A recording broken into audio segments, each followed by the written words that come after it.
রঙ্গসেনার 59তম নাটকে বৈঠকি আড্ডা। সময় 7টা। আজ নাটক পাঠ করবেন অভিনেতা শ্রী ভূপত ঘোষ ও অভিনেত্রী শ্রী অসীমা রায়।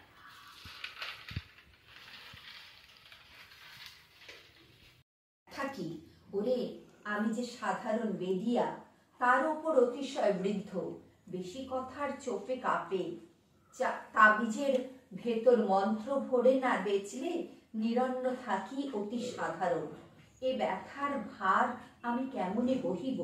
বিন্তি কেন আড়ালি ঝিলের জলে ডুবছিল, তা আমি যেমন জানি তুইও জানিস। আচ্ছা হইল, আমি তাই তোর সিদ্ধি লাভ হোক, আমি চাই তোর সিদ্ধি লাভ হোক। বিশ্বের জয়ের প্রতাপে কেনি আঙুলের ডগাই করে রাখি পিরথিনী। শুধু এই কথা কহি, এ মনখানির জন্য মরেছে বিন্তি, তা যেন কোনো কালে না পাই কেহ।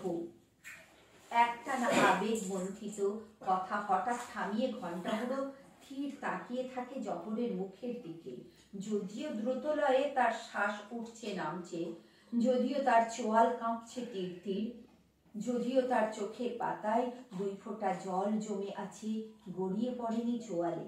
ঘন্টা আবার খোলে, বিশ্ব ব্যথার শব্দ ঝুড়ি। আর যদি পাই কেহ দেখ চেয়ে আমার মুখ। কি হবে মানে ধরো ঢোক গেলে তুমি ডাকবে, আমি যাব। কৃষ্ণ চোখ শুরু করে, ও আমি ডাকলেই আপনি আসবেন? লোকটি আহ্লাদিত বাহারে, তুমি ডাকবে আর আমি আসবো না? আমি তোমার ঘরে যাব, বসবো, একটু গান বাজনা হবে, গল্প গুজব হবে, একটু টিয়ে। কৃষ্ণ, গল্প গুজব হবে। লোকটি হেসে মাথা নাড়ায়। গান বাজনা হবে। লোকটি আবারও মাথা দোলায়। খুব ফুর্তি হবে না? লোকটি, হ্যাঁ তার বলতে। কৃষ্ণ, চালা কাঠ দেখেছেন? চালা কাঠ? লোকটি, দেখেছি, কিন্তু চালা কাঠ কেন? কৃষ্ণ, চালা কাঠ কেন? আপনার পিঠে সবা সব ঘা মারার জন্য। মিনসে আট করে পীড়িত করার জায়গা বানিয়ে বেরোন, বেরোন এখান থেকে। লোকটি, দ্বিতীয় দফায় নাটকে বৈঠকি আড্ডাতে এখন নাটক পাঠ করবে শ্রী অসীমা রায়, শ্রীমতী অসীমা রায়। মানার সানুদেশে ভীষণ বিজন, অরণ্যের প্রান্ত, পাহাড়ের বুক ফাটা গানের বাঁকা পাড়ে তার ক্ষণস্থায়ী ঘর। সে সাপুরে, তবে সাধারণ কেউ নয়। সাপ এবং সাপুরে 2 নাচে তার ঠোঁটের নড়াচড়ায়। সহসা ঈষৎ কেঁপে ওঠে জহর। চোখ থেকে পাতা তুলতেই সে চোখ দৃশ্যমান হয়। তাতে জাগরের চিহ্ন নাই। কি এক রহস্যময় ঘুম আর ঘোর। বিনামত্ত সাপের ফলার মতো দুলতে থাকে জহর। রাত্রি আর তার মধ্যস্থিত স্বপ্ন জহরের নারী আর নাভি ধরে দেয় টান। গানের ঘূর্ণাবর্তের মতো ঘুরতে থাকে সে। অগম শূন্যের ভেতর দিয়ে কই যেন ছুটছে সে। মহাশূন্যের সময় স্থির হয়ে আছে। অনাদি তুমি গেছিলে বর্ধমানে কীর্তন গাইতে। বাপ রে বাপ, সব ভুলে গেলাম কীর্তন গায়িকাকে কৃষ্ণ ভাবিনী গান শুনে। সে কি ভুলতে পারি? আজও যদি ডাকলে তবে একটু বাজাতে বলো আমাকে। এখন খোল বাজাবে তুমি? বাজাবো বই কি, আমি বাজাবো, তুমি গাইবে। আমি গাইবো? একেবারে খাটে গিয়ে? কি বলো ভামিনী, তোমার গান এখনো শেষ হয়নি। ওসব মিছে কথা খুলুনছি। গলা শেষ হয়ে গেলে আর গান শেষ হয়নি। একদিন ধরে কত আসরে, কত আখড়ায় তুমি গান গেয়েছো। গেয়েছি তো, গান নিয়ে মেডেল, কত নোটের তারা, কত ফুলের মালা পেয়েছি। একদিন ধরে যে কীর্তন তুমি গেয়েছো, সে তো আসরের লোকজনদের শুনিয়েছো। আজ নয় তোমার রাধা মাধবকে শোনাবার জন্যই গাইবে। দাঁড়া, আমি শ্রীখলটা আনি। গগন শ্রীখল এনে বসে, প্রণাম করে চাটি দেয়। কৃষ্ণ, সুর আমাকে ছেড়ে চলে গিয়েছে খুলুনচি। গাইতে আমার গলা কাঁপে। রসিকের গাইতে কৃষ্ণ ভাবিনী হয়ে গাইবে আজ। কৃষ্ণ অবাক হয়ে, তুমি এত ভারী ভারী কথা শিখলে কোথায় খুলুনচি? গগন হেসে, জীবন শিখিয়েছে গো। গগন হারমোনিয়াম নিয়ে আসে। নাও শুরু করো। কৃষ্ণ ইতস্তত করে, পারবো খুলুনছি। 6 ঋতুতে যেমন বছর শেষ হয় তেমনি ফুরিয়ে যায় মানুষও। হাঁটার টানে নাও এগোয় না। আমি ফুরিয়ে গেছি, আমি পারবো না, আমি পারবো না। গগন পারবে গো, ঠিক পারবে। গোটা মালিপাড়া জানুক সুর কৃষ্ণভাবিনীকে ছেড়ে যায়নি। তারা জানুক কৃষ্ণভাবিনী হাওয়ার কীর্তন গাইছে। কি খাইব খুলুনছি, যে গানটা তুমি এর আগে কখনো গাও নাই, সেই যে গানটা শোনার জন্য গগন খুলুনজি আর এত বছর ধরে কান পেতে রয়েছে কৃষ্ণ গান ধরে। বহুদিন পরে বধুয়া এলে, দেখো না হয়তো পরাণ গেলে, এতেক সহিল অবলা বলে, ফাটিয়া যাইতো পাষাণ হলে। দুঃখিনীর দিন দুঃখতে গেল, মথুরা নগরে ছিল যে ভালো, এসব দুঃখ কিছু না গনি, তোমার কুশলে কুশল মানি, সব দুঃখ আজি গেল হে দূরে, হারানো রতন পাইলাম করে। আলো নেবে, নাটক শেষ। মথুরবাবু নিজের বেশভূষা ঠিক করে নেন। গগন হাঁ করে থাকতে থাকে। মথু তখন গগনকে বলে, বলছি এটাকে বেশ ভালোই যায় নাকি? গগন মাথা নাড়ে। কৃষ্ণভাবিনী রাধাকে নিয়ে ঢোকে। রাধা একটু জড়সড়। এসো এসো, বসো বসো, তুমি তো রাধা। রাধা মাথা নাড়ে। রাধা কি যা ছিলেন জানো তো? শ্রীকৃষ্ণের আহ্লাদিনী শক্তি, তিনিই সব। তা তোমার কাছে একটু ভাব সম্মেলনের গান শোনার বাসনা নিয়ে এসেছি আজ। তুমি নাকি তোমার মাসির কাছে খাসা কীর্তন শিখেছ। রাধা চুপ করে থাকে। কৃষ্ণ, শুনলি তো, মধুবাবু ভাব সম্মেলনের গান শুনবেন। গানকে খুশি করে দেখি, তাহলে বকশিস পাবি, তাই না মধুবাবু? মধুবাবু মিটি মিটি হাসেন। কৃষ্ণবাবিনী ঘর ছেড়ে চলে যায়। গগন, খোল কি বাজাবো? মধু, না না, খোলের দরকার কি? এত রাত্রে খোলের আওয়াজ হলে আবার, এই তো বাচ্চা মেয়ে, বেশ আস্তে আস্তে নরম গলায় নিচু সুরে গাইবে। তুমি যাও গগন, যাও। গগনও বেরিয়ে যায়। রাধার গান শুরু হয়। গান: সখী কি কহব আনন্দ ওর, চিরদিন মাধব মন্দিরে মোর, পাপ সুধাকর যত দুঃখ দয়াল, পিয়া মুখ দর্শনে তত সুখ ভেল, আচর ভরিয়া যদি মহানিধি পাই, তব হাম পিয়া দূর দেশে না পাঠাই। গগন বেরিয়ে আসে, দেখে কৃষ্ণবাবিনী রোয়াকে ধারে বসে। গগন কিছুক্ষণ দাঁড়িয়ে থাকে, তারপর সেও বসে। কৃষ্ণ, তুমিও চলে এলে যে? মথুরবাবু বলল, খোল বাজাবার দরকার নেই। তা বলে শিয়ালের সামনে মেয়েটাকে একলা উঠতে গিয়েও বসে পড়ে। আগলে রাখার দিন বোধহয় শেষ। গগন, মথুরবাবু যে আজ বড় তোমার গান শুনলেন না?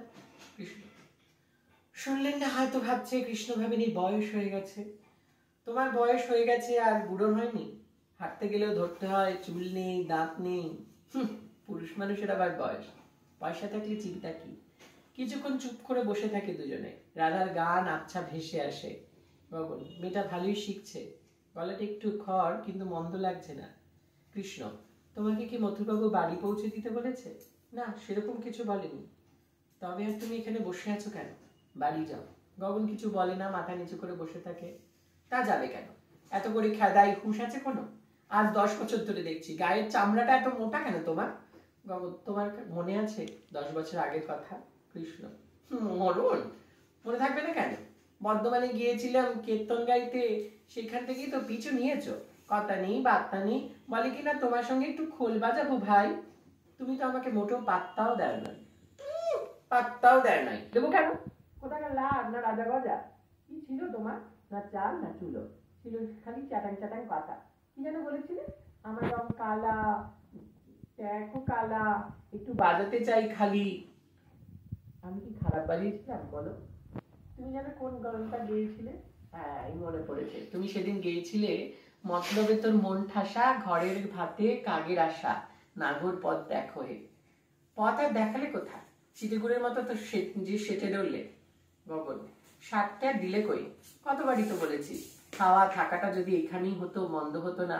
ধরো রিক্সা চালিয়ে যে 10-20 টাকা পাই খোরাকি বাবদ, সেটা না হয় তোমাকে। ইস, আল্লাহ দেখে বাঁচি না, কুজোর আবার চিত হবার শখ। বলি কৃষ্ণবাবিনীকে কি অত সস্তা পেয়েছো যে তোমার মতো একটা রিক্সাওয়ালার সঙ্গে থাকবে? মধুবাবু বেরিয়ে আসেন। কইয়ে গগন, গগন আছো নাকি? গগন ও কৃষ্ণবাবিনী দুজনেই উঠে দাঁড়ায়। থাকবেন না রাতে? রাতে থাকার বয়স কি আর আছে? এই ধরো মাঝে মাঝে আসা, দুটো একটা ভাবের গান শোনা, এই আর কি। তবে কৃষ্ণভাবিনী, তোমার মেয়েটি কিন্তু গান শিখেছে খাসা। তালিম দাও, তালিম দাও, আরো জোরদার তালিম দাও। আবার আসবো, বুঝলে কি না? পকেট থেকে 1 গজা নোট বের করে কৃষ্ণভাবিনীকে দেয়। এগুলো রাখো। মেয়েটার জন্য একটা বেশ জমকালো শাড়ি টাড়ি, বুঝলো না, কচি বয়স যাতে মানায় টানায়। চলো হে গগন, রাধাও বেরিয়ে আসে। এই যে রাধা, এরপর যেদিন আসবো সেদিন আরো নতুন নতুন গান শুনবো কিন্তু। নমস্কার। আজকে যে নাটক পাঠের আসরে যে নাটকটি পাঠ হলো খুব সুন্দর, পাঠও করেছেন ধ্রুপদ ঘোষ, খুব ভালো। আর আমরাও শুনলাম সবাই, খুব ভালো হবে। এটা যদি রঙ্গসেনার ইয়েতে হয় তো সবাই সেইভাবে তৈরি করবে আশা করব। ভালো লাগলো, ভীষণ ভালো। আজকে যে নাটকটি পাঠ হলো, নাটকটি সত্যি স্ক্রিপ্টটা খুব ভালো এবং অনেক অভিনয় করার জায়গা, অনেক বলিষ্ঠ অভিনেতা অভিনেত্রীদের জায়গা আছে নাটকটির মধ্যে। এবার রঙ্গসেনায় এই নাটকটি করার জন্য আরো কিছু আমরা নাটক পাঠ, তো যেহেতু আজকে এটা একদম প্রথম নাটক পাঠ হলো আমাদের নাটক বৈঠকি আড্ডার, আরো কিছু নাটক আছে।